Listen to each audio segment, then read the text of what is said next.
ఎవరు ఎవరు మీ భూమిని ఎవరేం చేశారు? మా చిన్నమా కొడుకులు. ఎంత భూమి అర్జీ పెట్టుకున్నారు అక్కడ? ఎకరాల వరకు అమ్మేశారు. లాస్ట్ అయితే నేను ఇప్పుడు చంద్రబాబు నాయుడు గారు వచ్చి దాన్ని తిరిగాను. జగన్ అన్నప్పుడు కూడా తిరిగాను. అయినా న్యాయం చేయలే, ఈయన న్యాయం చేయలే, ఎవరు న్యాయం చేయలే మాకు. ఏం చేయాలి? అక్కడ అధికారులను కలిసారా మీ ఏరియాలో? మా అబ్బాయి కలిసాడు. మేము అసలు ఏంటి భూమి సమస్య అంటే ఏంటి? ఎవరైనా మీ భూమిని కబ్జా చేశారా ఏంటి అసలుకి? మా పేరు మీద వచ్చి ఆన్లైన్ తీసేసి వాళ్ళు అమ్మేసుకున్నారు. చాలా సార్లు పెట్టాను. జగన్ అన్నప్పుడు కూడా బయటికి పంపించారు. ఎన్ని ఎకరాలు మొత్తం? మొత్తం 50 ఎకరాల వరకు అమ్మారు. మా ఉన్న 5 ఎకరాలు ఉంటే అది కూడా అమ్ముతానికి రెడీ పెట్టుకున్నారు.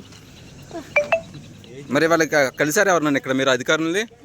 అధికారులు అందరినీ కలిసాను. అందరూ వాళ్ళ మాటే మాట్లాడుతున్నారు. ఇక్కడ ఇవాళ ఇప్పుడు అసలు ఇక్కడ సచివాలయంలో సత్యాలయం